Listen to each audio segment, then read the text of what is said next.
पिछले 6 साल में हमारी सरकार ने किसानों की एक एक जरूरत को ध्यान में रखते हुए अनेक महत्वपूर्ण कदम उठाए हैं।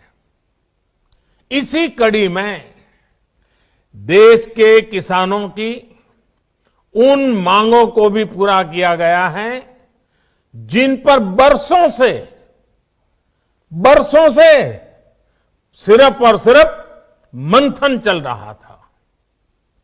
बीते कई दिनों से देश में किसानों के लिए जो नए कानून बने, आजकल उसकी चर्चा बहुत है। एक कृषि सुधार, ये कानून रातों रात नहीं आए हैं। पिछले 20-22 साल से इस देश की हर सरकार ने, राज्यों की सरकार ने इस पर व्यापक चर्चा की है।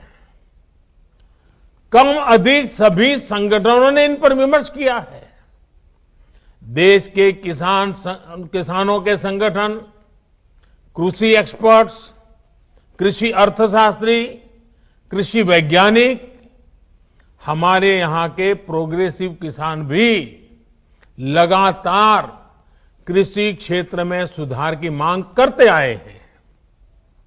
सचमुच में तो देश के किसानों को उन लोगों से जवाब मांगना चाहिए जो पहले अपने घोषणा पत्र में इन सुधार करने की बात लिखते थे, वकालत करते थे और बड़ी बड़ी बातें करके किसानों के वोट बटोरते रहे, लेकिन अपने घोषणा पत्र में लिखे गए वादों को भी पूरा नहीं किया। सिर्फ इन मांगों को टालते रहे क्योंकि किसानों की प्राथमिकता नहीं था और देश का किसान इंतजार ही करता रहा। अगर आज देश के सभी राजनीतिक दलों के पुराने घोषणा पत्र देखे जाएं तो उनके पुराने बयान सुने जाए, पहले जो देश की कृषि व्यवस्था संभाल रहे थे, ऐसे महानुभावों की चिट्ठियां देखी जाए तो आज जो कृषि सुधार हुए हैं वो उनसे अलग नहीं है। वो जिन चीजों का वादा करते थे वही बातें इन कृषि सुधारों में की गई हैं। मुझे लगता है उनको पीड़ा इस बात से नहीं है कि कृषि कानूनों में सुधार क्यों हुआ। उनको तकलीफ इस बात में है कि जो काम हम कहते थे लेकिन कर नहीं पाते थे, वो मोदी ने कैसे किया, मोदी ने क्यों किया, मोदी को इसका क्रेडिट कैसे मिल जाए। मैं सभी राजनीतिक दलों को हाथ जोड़ के कहना चाहता हूं, आप सारा क्रेडिट अपने पास रख लीजिए। आपके सारे पुराने घोषणा पत्रों को ही मैं क्रेडिट देता हूं, मुझे क्रेडिट नहीं चाहिए। मुझे किसान के जीवन में आसानी चाहिए, समृद्धि चाहिए, किसानी में आधुनिकता चाहिए। आप कृपा करके देश के किसानों को बरगलाना छोड़ दीजिए, उन्हें भ्रमित करना छोड़ दीजिए। साथियों, ये कानून लागू हुए 6-7 महीने से ज्यादा समय हो चुका है,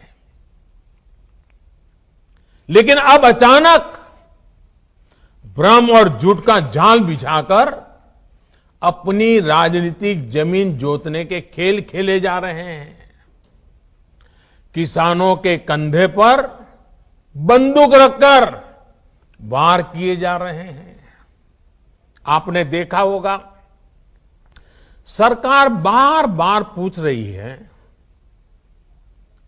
मीटिंग में भी पूछ रही हैं, पब्लिकली पूछ रही हैं। हमारे कृषि मंत्री टीवी इंटरव्यू में कह रहे हैं, मैं खुद बोल रहा हूं कि भाई आपको कानून में किस क्लॉज में क्या दिक्कत है बताइए। जो भी दिक्कत है वो आप बताइए। तो इन राजनीतिक दलों के पास कोई ठोस जवाब नहीं होता और यही इन दलों की सच्चाई है। साथियों, जिनकी खुद की राजनीतिक जमीन खिस गई है वो किसानों की जमीन चली जाएगी, किसानों की जमीन चली जाएगा का डर दिखाकर अपनी राजनीतिक जमीन खोज रहे हैं। आज जो किसानों के नाम पर आंदोलन चलाने निकले हैं, जब उनको सरकार चलाने का या सरकार का हिस्सा बनने का मौका मिला था, उस समय इन लोगों ने क्या किया, ये देश को याद रखना जरूरी है। मैं आज देशवासियों के सामने, देश के किसानों के सामने, इन लोगों का कच्चा चिट्ठा भी देश के लोगों के सामने, मेरे किसान भाइयों बहनों के सामने आज मैं खुला करना चाहता हूं, मैं बताना चाहता हूं। साथियों, किसानों की बातें करने वाले लोग आज झूठे आंसू बहाने वाले लोग कितने निर्दयी हैं, इसका बहुत बड़ा सबूत है स्वामीनाथन कमेटी की रिपोर्ट। स्वामीनाथन कमीशन की रिपोर्ट आई, लेकिन ये लोग स्वामीनाथन कमेटी की सिफारिशों को 8 साल तक दबाकर बैठे रहे। किसान आंदोलन करते थे, प्रदर्शन करते थे, लेकिन इन लोगों के पेट का पानी नहीं लिहाला। इन लोगों ने यह सुनिश्चित किया कि इनकी सरकार को किसान पर ज्यादा खर्च न करना पड़े, इसलिए इस रिपोर्ट को दबा दो। इनके लिए किसान देश की शान नहीं, इन्होंने अपनी राजनीति बढ़ाने के लिए किसान का समय समय पर इस्तेमाल किया है, जबकि किसानों के लिए संवेदनशील, किसानों के लिए समर्पित हमारी सरकार किसानों को अन्नदाता मानती है। हमने फाइलों के ढेर में फेंक दी गई स्वामीनाथन कमेटी की रिपोर्ट बाहर निकाला और इसकी सिफारिश से लागू की। किसानों को लागत का 1.5 गुना एमएसपी हमने दिया। साथियों, हमारे देश में किसानों के साथ धोखाधड़ी का एक बहुत ही बड़ा उदाहरण है कांग्रेस सरकारों के द्वारा की गई कर्ज माफी। जब 2 साल पहले मध्य प्रदेश में चुनाव होने वाले थे, तो कर्ज माफी का वायदा किया गया था। कहा गया था कि सरकार बनने के 10 दिन के भीतर सारे किसानों का कर्ज माफ कर दिया जाएगा। कितने किसानों का कर्ज माफ हुआ? सरकार बनने के बाद क्या क्या बहाने बताए गए, ये मध्य प्रदेश के किसान मुझसे भी ज्यादा अच्छी तरह जानते हैं। राजस्थान के लाखों किसान भी आज तक कर्ज माफी का इंतजार कर रहे हैं। किसानों को इतना बड़ा धोखा देने वालों को जब मैं किसान हित की बात करते देखता हूं तो मुझे बड़ा आश्चर्य होता है। ये कैसे लोग हैं? क्या राजनीति इस हद तक जाती है? क्या कोई इस हद तक छल कपट कैसे कर सकता है? और वो भी भोले भाले किसानों के नाम पर। किसानों को और कितना धोखा देंगे ये लोग।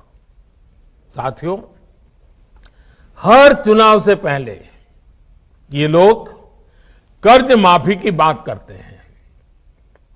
और कर्ज माफी कितनी होती है?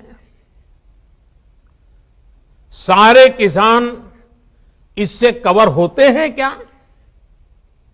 जो छोटा किसान कभी बैंक का दरवाजा नहीं देखा है, जिसने कभी कर्ज नहीं लिया, उसके बारे में क्या कभी एक बार भी सोचा है इन लोगों ने? और नया पुराना हर अनुभव ये बताता है कि जितनी ये घोषणा करते हैं उतनी कर्ज माफी कभी नहीं करते। जितने पैसे ये भेजने की बात कर रहे हैं उतने पैसे किसानों तक कभी पहुंचते ही नहीं है।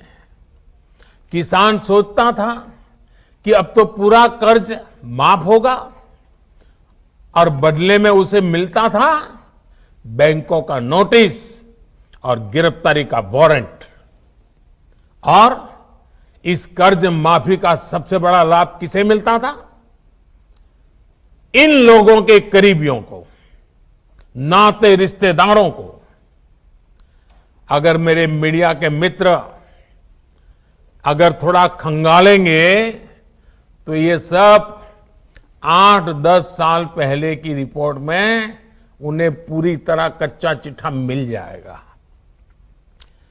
यही उनका चरित्र रहा है।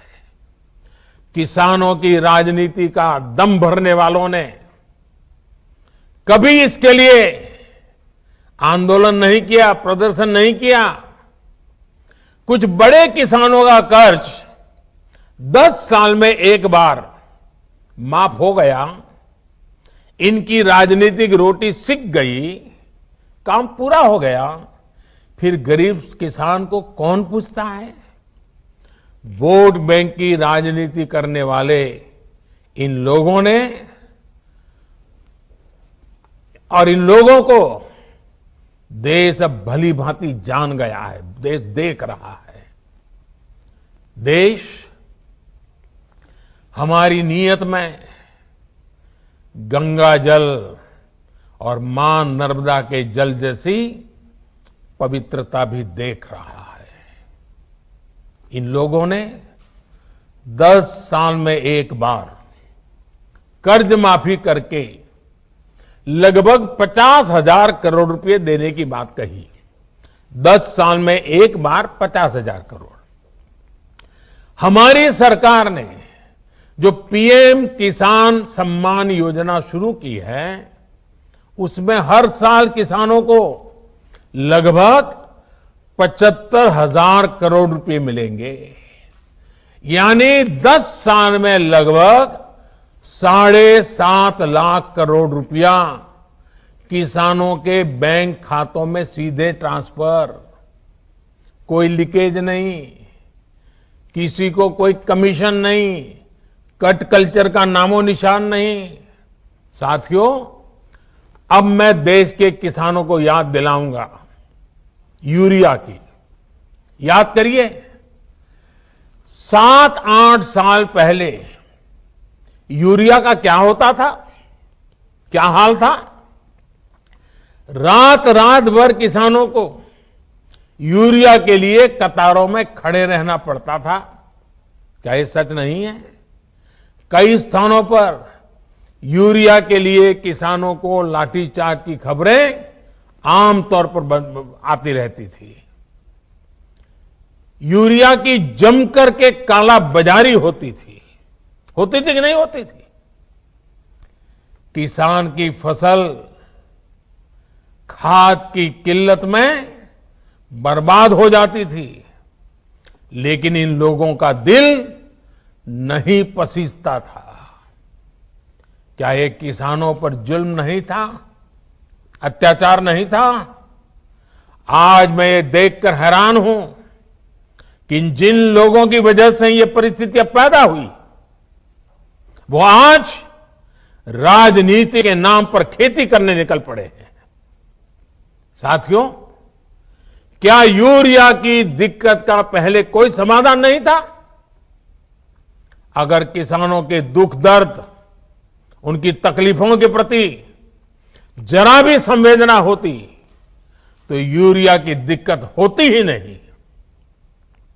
हमने ऐसा क्या किया कि सारी परेशानी खत्म हो गई है?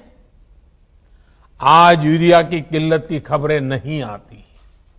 यूरिया के लिए किसानों को लाठी नहीं खानी पड़ती। हमने किसानों की इस तकलीफ को दूर करने के लिए पूरी ईमानदारी से काम किया।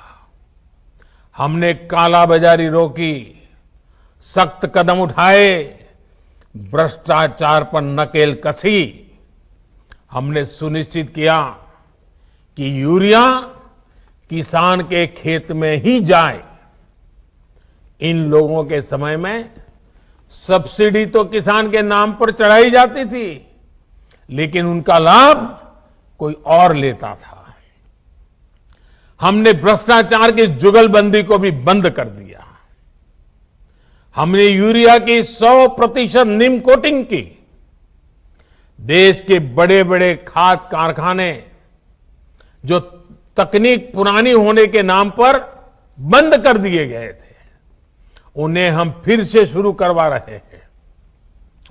अगले कुछ साल में यूपी के गोरखपुर में, बिहार के बरौनी में, झारखंड के सिंदरी में, ओडिशा के तालचेर में, तेलंगाना के रामागुंडम में आधुनिक फर्टिलाइजर प्लांट्स शुरू हो जाएंगे।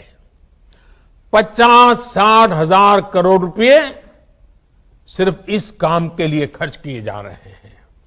ये आधुनिक फर्टिलाइजर प्लांट्स रोजगार के लाखों नए अवसर पैदा करेंगे, भारत को यूरिया उत्पादन में आत्मनिर्भर बनाने में मदद करेंगे। दूसरे देशों से यूरिया मंगवाने पर भारत के जो हजारों करोड़ रुपए खर्च होते हैं, उन्हें कम करेंगे। साथियों, इन खाद कारखानों को शुरू करने से इन लोगों को पहले कभी किसी ने नहीं रोका था, किसी ने मना नहीं किया था, किसी ने नहीं कहा था कि नई टेक्नोलॉजी मत लगाओ। लेकिन ये नियत नहीं थी, नीति नहीं थी, किसानों के प्रति निष्ठा भी नहीं थी। किसान से झूठे वायदे करने वाले सत्ता में आते रहो, झूठे वादे करते रहो, मलाई खाते रहो, यही इन लोगों का काम रहा है।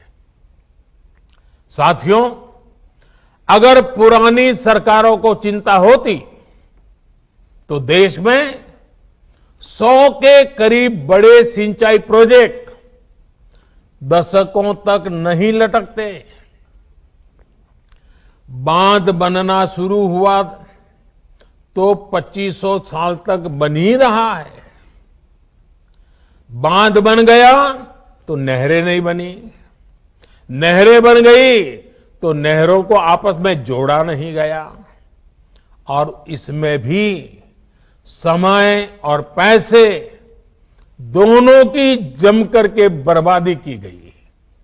अब हमारी सरकार हजारों करोड़ रुपए खर्च करके इन सिंचाई परियोजनाओं को मिशन मोड में पूरा करने में जुटी है, ताकि किसान के हर खेत में पानी पहुंचाने की हमारी इच्छा पूरी हो जाए।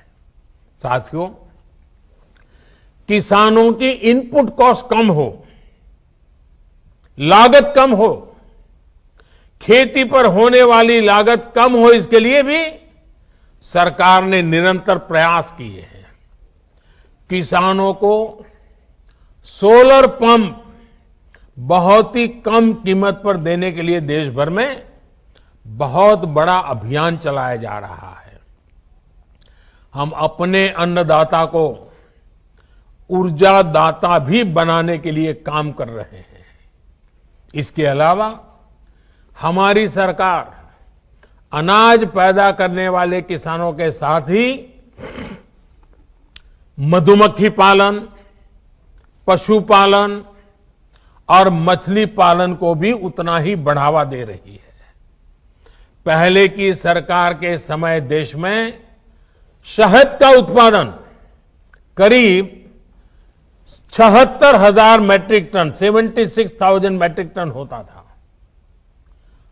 अब देश में 1,20,000 मैट्रिक टन से भी ज्यादा शहद हनी का उत्पादन हो रहा है। 1,76,000। देश का किसान जितना शहद मधु पहले की सरकार के समय निर्यात करता था, आज उससे 2 गुना शहद निर्यात कर रहा है। साथियों, एक्सपर्ट कहते हैं कि एग्रीकल्चर में मछली पालन वो सेक्टर है जिसमें कम लागत में सबसे ज्यादा मुनाफा होता है। मछली पालन को बढ़ावा देने के लिए हमारी सरकार ब्लू रिवॉल्यूशन स्कीम चला रही है। कुछ समय पहले ही 20,000 करोड़ रुपए की प्रधानमंत्री मत्स्य संपदा योजना भी शुरू की गई है। इन्हीं प्रयासों का ही नतीजा है कि देश में मछली उत्पादन के पिछले सारे रिकॉर्ड टूट चुके हैं। अब देश अगले 3-4 साल में मछली निर्यात को 1 लाख करोड़ रुपए से ज्यादा करने के लक्ष्य पर काम कर रहा है। भाइयों और बहनों, हमारी सरकार ने जो कदम उठाए, हमारी राज्य सरकारों ने जो कदम उठाए, और आज देख रहे हैं मध्य प्रदेश में किस प्रकार से किसानों की भलाई के लिए काम हो रहे हैं, वो पूरी तरह किसानों को समर्पित है। अगर मैं वो सारे कदम गिनाने जाऊं तो शायद समय बहुत कम पड़ जाएगा, लेकिन मैंने कुछ उदाहरण इसलिए दिए ताकि आप हमारी सरकार की नीयत को परख सकें, हमारे ट्रैक रिकॉर्ड को देख सकें, हमारे नेक इरादों को समझ सकें। और इसी आधार पर मैं विश्वास से कहता हूं कि हमने हाल में जो कृषि सुधार किए हैं उसमें अविश्वास का कारण ही नहीं है, झूठ के लिए कोई जगह ही नहीं है। मैं अब आपसे कृषि सुधारों के बाद बोले जा रहे सबसे बड़े झूठ के बारे में बात करूंगा। बार बार उस झूठ को दोहराया जा रहा है, जोर जोर से बोला जा रहा है, जहां मौका मिले वहां बोला जा रहा है, बिना सिर पैर बोला जा रहा है। जैसे मैंने पहले कहा था, स्वामीनाथन कमेटी की रिपोर्ट को लागू करने का काम हमारी ही सरकार ने किया। अगर हमें एमएसपी हटानी होती तो स्वामीनाथन कमेटी की रिपोर्ट लागू ही क्यों करते भाई? आपने भी नहीं की थी, हम भी नहीं करते। तो हमने तो ऐसा नहीं किया, हमने तो लागू की। दूसरा, ये हमारी सरकार एमएसपी को लेकर इतनी गंभीर है कि हर बार बुवाई से पहले एमएसपी की घोषणा करती है। इससे किसान को भी आसानी होती है, उन्हें भी पहले पता चल जाता है कि इस फसल पर इतनी एमएसपी मिलने वाली है। वो कुछ बदलाव करना चाहता है तो उसे सुविधा होती है। साथियों, 6 महीने से ज्यादा का समय हो गया जब ये कानून लागू किए गए। ये कानून तो लागू हो चुके थे, 6 महीने पहले हो चुके थे। कानून बनने के बाद भी वैसे ही एमएसपी की घोषणा की गई जैसे पहले की जाती थी। कोरोना महामारी से लड़ाई के दौरान भी ये काम पहले की तरह किया गया। एमएसपी पर खरीदी भी उन्हीं मंडियों में हुई जिनमें कानून बनने से पहले होती थी, कानून बनने के बाद भी वही हुई। अगर कानून लागू होने के बाद भी एमएसपी की घोषणा हुई, एमएसपी पर सरकारी खरीदी हुई, उन्हीं मंडियों में हुई, तो क्या कोई समझदार इस बात को स्वीकार करेगा कि एमएसपी बंद हो जाएगी? और इसलिए मैं कहता हूं, इससे बड़ा कोई झूठ नहीं हो सकता, इससे बड़ा कोई षड्यंत्र नहीं हो सकता। और इसलिए मैं देश के प्रत्येक किसान को ये विश्वास दिलाता हूं कि पहले जैसे एमएसपी दी जाती थी वैसे ही दी जाती रहेगी। एमएसपी न बंद होगी न समाप्त होगी। साथियों, अब मैं आपको जो आंकड़े दे रहा हूं वो दूध का दूध और पानी का पानी कर देंगे। पिछली सरकार के समय गेहूं पर एमएसपी थी 1400 रुपये प्रति क्विंटल। हमारी सरकार प्रति क्विंटल गेहूं पर 1975 रुपये एमएसपी दे रही है। पिछली सरकार के समय धान पर एमएसपी थी 1310 रुपये प्रति क्विंटल। हमारी सरकार प्रति क्विंटल धान पर करीब 1870 रुपये एमएसपी दे रही है। पिछली सरकार में ज्वार पर एमएसपी थी 1520 रुपये प्रति क्विंटल। हमारी सरकार ज्वार पर प्रति क्विंटल 2640 रुपये एमएसपी दे रही है। पिछली सरकार के समय मसूर की दाल पर एमएसपी थी 1950 रुपये। हमारी सरकार प्रति क्विंटल मसूर दाल पर 5100 रुपये एमएसपी दे रही है। पिछली सरकार के समय चने पर एमएसपी थी 3100 रुपये। हमारी सरकार अब चने पर प्रति क्विंटल 5100 रुपये एमएसपी दे रही है। पिछली सरकार के समय तूर दाल पर एमएसपी थी 4300 रुपये प्रति क्विंटल। हमारी सरकार तूर दाल पर प्रति क्विंटल 6000 रुपये एमएसपी दे रही है।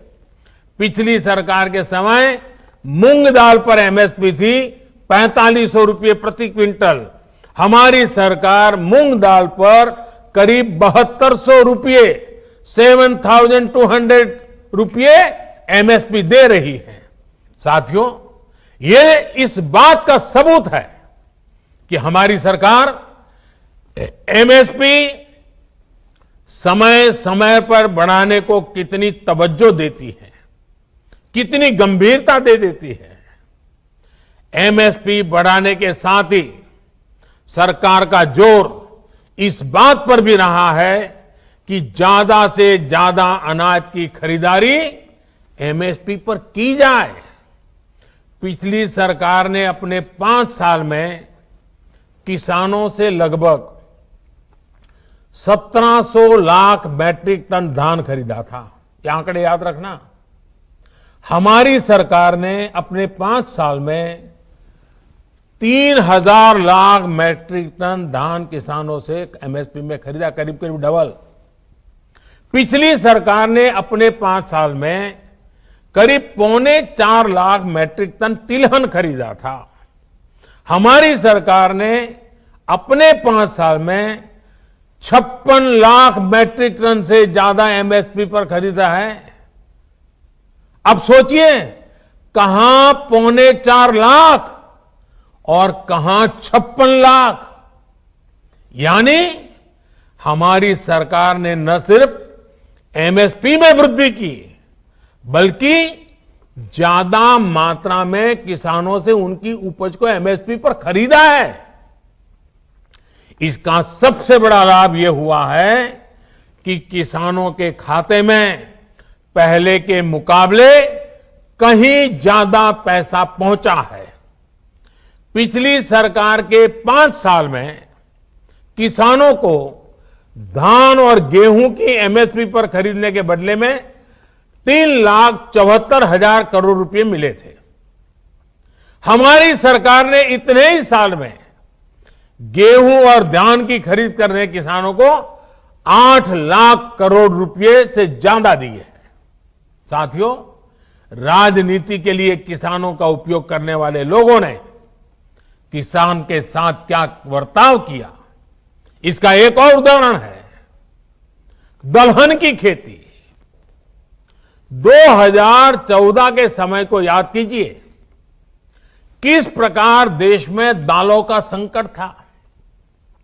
देश में मचे हाहाकार के बीच दाल विदेशों से मंगाई जाती थी। हर रसोई का खर्च दाल की बढ़ती कीमतों के साथ बढ़ रहा था। जिस देश में दुनिया में सबसे ज्यादा दाल की खपत है, उस देश में दाल पैदा करने वाले किसानों को तबाह करने में इन लोगों ने कोई कसर नहीं रखी थी। किसान परेशान था और वो मौज ले रहे थे। जो दूसरे देशों से दाल मंगवाने के काम में उनको मजा आता था। ये बात मैं मानता हूं कि कभी कभार प्राकृतिक आपदा आ जाए, अचानक कोई संकट आ जाए, तो विदेश से दाल मंगवाई जा सकती है। देश के नागरिकों को भूखा नहीं रखा सकता। लेकिन हमेशा ऐसा क्यों हो? साथियों, ये लोग दाल पर ज्यादा एमएसपी भी नहीं देते थे और उसकी खरीद भी नहीं करते थे। हालत ये थी कि 2014 से पहले के 5 साल, उनके 5 साल, उन्होंने सिर्फ 1.5 लाख मैट्रिक टन दाल ही किसानों से खरीदी।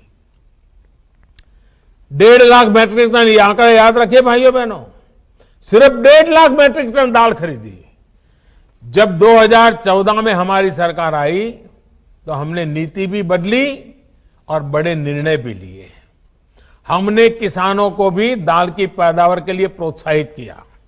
भाइयों और बहनों, हमारी सरकार ने किसानों से पहले की तुलना में 112 लाख मैट्रिक टन, मैं दोबारा बोलता हूं, 112 लाख मैट्रिक टन दाल एमएसपी पर खरीदी।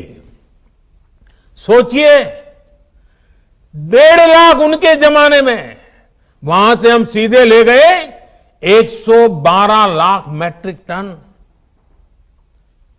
उन लोगों ने अपने 5 सालों में दाल किसानों को, दाल पैदा करने वाले किसानों को कितना रुपया दिया? 650 करोड़ रुपए। हमारी सरकार ने क्या किया? हमने करीब करीब 50,000 करोड़ रुपए दाल पैदा करने वाले किसानों को दिया। कहां 600 करोड़, कहां 50,000 करोड़। आज दाल के किसान को भी ज्यादा पैसा मिल रहा है, दाल की कीमतें भी कम हुई हैं, जिससे गरीब को सीधा फायदा हुआ है। जो लोग किसानों को न एमएसपी दे सके, न एमएसपी पर ढंग से खरीद सके, वो एमएसपी पर किसानों को गुमराह कर रहे हैं। साथियों, कृषि सुधारों से जुड़ा एक और झूठ फैलाया जा रहा है। एपीएमसी यानी हमारी मंडियों को लेकर के हमने कानून में क्या किया है? हमने कानून में किसानों को आजादी दी है, नया विकल्प दिया है। अगर देश में किसी को साबुन बेचना हो तो सरकार ये तय नहीं करती कि सिर्फ इसी दुकान पर बेच सकते हो। अगर किसी को स्कूटर बेचना हो तो सरकार ये तय नहीं करती कि सिर्फ इसी डीलर को बेच सकते हो। लेकिन पिछले 70 साल से सरकार किसानों को ये जरूर बताती रही है कि आप सिर्फ इसी मंडी में अपना अनाज बेच सकते हो। मंडी के अलावा किसान चाहकर भी अपनी फसल कहीं और नहीं बेच सकता था। नए कानून में हमने सिर्फ इतना कहा है कि किसान अगर उसको फायदा नजर आता है तो पहले की तरह जाके मंडी में बेचे और बाहर उसको फायदा होता है तो मंडी के बाहर जाने का उसको हक मिलना चाहिए, उसकी मर्जी को। क्या लोकतंत्र में मेरे किसान भाई को इतना हक नहीं हो सकता है? अब जहां किसान को लाभ मिलेगा वहां वो अपनी उपज बेचेगा। मंडी भी चालू है, मंडी में भी जाकर के बेच सकता है, जो पहले था वो भी कर सकता है, किसान की मर्जी पर करेगा। बल्कि नए कानून के बाद तो किसान ने अपना लाभ देखकर अपनी उपज को बेचना शुरू भी कर दिया है। हाल ही में एक जगह पर धान पैदा करने वाले किसानों ने मिलकर एक चावल कंपनी के साथ समझौता किया है। इससे उनकी आमदनी 20% बढ़ी है। एक और जगह पर आलू के 1000 किसानों ने मिलकर एक कंपनी से समझौता किया है।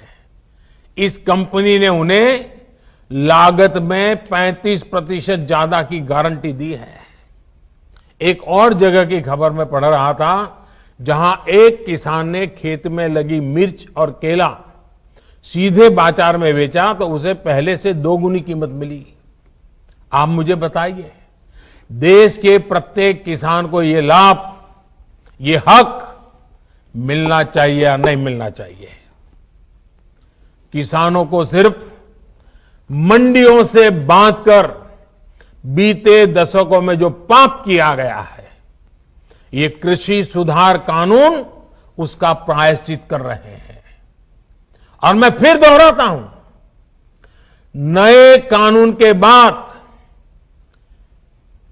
6 महीने हो गए, कानून लागू हो गया, हिंदुस्तान के किसी कोने में कहीं पर भी एक भी मंडी बंद नहीं हुई है। फिर क्यों झूठ फैलाया जा रहा है? सच्चाई तो यह है कि हमारी सरकार एपीएमसी को आधुनिक बनाने पर, उनके कंप्यूटरीकरण पर 500 करोड़ रुपए से ज्यादा खर्च कर रही है। फिर ये एपीएमसी बंद किए जाने की बात कहां से आई? बिना सैर पैर बस झूठ फैलाओ, बार बार बोलो। साथियों, नए कृषि सुधारों को लेकर तीसरा बहुत बड़ा झूठ चल रहा है, फार्मिंग एग्रीमेंट को लेकर। देश में फार्मिंग एग्रीमेंट का कोई नई चीज नहीं है। क्या कोई नया कानून बनाकर हम अचानक फार्मिंग एग्रीमेंट को लागू कर रहे हैं? जी नहीं। हमारे देश में बरसों से फार्मिंग एग्रीमेंट की व्यवस्था चल रही है। एक दो नहीं, बल्कि अनेक राज्यों में पहले से फार्मिंग एग्रीमेंट होते रहे हैं। अभी किसी ने मुझे एक अखबार की रिपोर्ट भेजी, 8 मार्च 2019 की। उसमें पंजाब की कांग्रेस सरकार किसानों और एक मल्टीनेशनल कंपनी के बीच 800 करोड़ रुपए के फार्मिंग एग्रीमेंट का जश्न मना रही है, इसका स्वागत कर रही है। पंजाब के मेरे किसान भाई बहनों की खेती में ज्यादा से ज्यादा निवेश हो, ये हमारी सरकार के लिए भी खुशी की बात है। साथियों, देश में फार्मिंग एग्रीमेंट से जुड़े पहले जो भी तौर तरीके चल रहे थे, उसमें किसानों का बहुत जोखिम था, बहुत रिस्क था। नए कानून में हमारी सरकार ने फार्मिंग एग्रीमेंट के दौरान किसान को सुरक्षा देने के लिए कानूनी प्रावधान किए हैं। हमने तय किया है कि फार्मिंग एग्रीमेंट में सबसे बड़ा हित अगर देखा जाएगा तो वो उस किसान का देखा जाएगा। हमने कानूनन तय किया है कि किसान से एग्रीमेंट करने वाला अपनी जिम्मेदारी से भाग नहीं पाएगा। जो किसान को उसने वादा किया होगा, वो स्पॉन्सर करने वाले को, वो भागीदार को उसे पूरा करना ही होगा। अगर नए किसान कानून लागू होने के बाद कितने ही उदाहरण सामने आ रहे हैं जहां किसानों ने अपने इलाके में एसडीएम से शिकायत की और शिकायत के कुछ ही दिन के भीतर किसानों को अपना बकाया मिल गया। साथियों, फार्मिंग एग्रीमेंट में सिर्फ फसलों या उपज का समझौता होता है। जमीन किसान के ही पास रहती है। एग्रीमेंट और जमीन का कोई लेना देना नहीं है। प्राकृतिक आपदा आ जाए तो भी एग्रीमेंट के अनुसार किसान को पूरे पैसे मिलते हैं। नए कानूनों के अनुसार अगर अचानक, यानी जो एग्रीमेंट तय हुआ है, लेकिन जो स्पॉन्सरर है, जो भागीदार है, जो पूंजी लगा रहा है, और अचानक मुनाफा बढ़ गया, और किसान के कॉन्ट्रैक्ट में तो कम पैसा है लेकिन मुनाफा बढ़ गया, तो इस कानून में ऐसा प्रावधान है कि जो बढ़ा हुआ मुनाफा है किसान को उसमें से भी कुछ हिस्सा देना पड़ेगा। साथियों, एग्रीमेंट करना है या नहीं करना है ये कोई कंपलसरी नहीं है। ये किसान की मर्जी पर है भाई। किसान चाहेगा तो करेगा, नहीं चाहेगा तो नहीं करेगा। लेकिन कोई किसान के साथ बेईमानी न कर दे, किसान के भोलेपन का फायदा उठा न ले, इसके लिए कानून की व्यवस्था की गई है। नए कानून में जो सख्ती दिखाई गई है वो स्पॉन्सर करने वाले के लिए है, किसान के लिए नहीं है। स्पॉन्सर करने वाले को एग्रीमेंट खत्म करने का अधिकार नहीं है। अगर वो एग्रीमेंट खत्म करेगा तो उसे भारी जुर्माना किसान को देना होगा। लेकिन अब वही एग्रीमेंट किसान समाप्त करना चाहे तो किसी भी समय बिना जुर्माने के वो किसान अपना फैसला ले सकता है। राज्य सरकारों को मेरा सुझाव है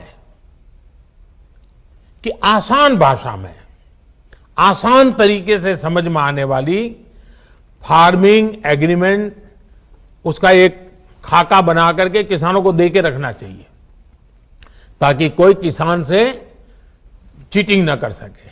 साथियों, मुझे खुशी है कि देश भर में किसानों ने नए कृषि सुधारों को न सिर्फ गले लगाया है बल्कि भ्रम फैलाने वालों को भी सिरे से नकार रहे हैं।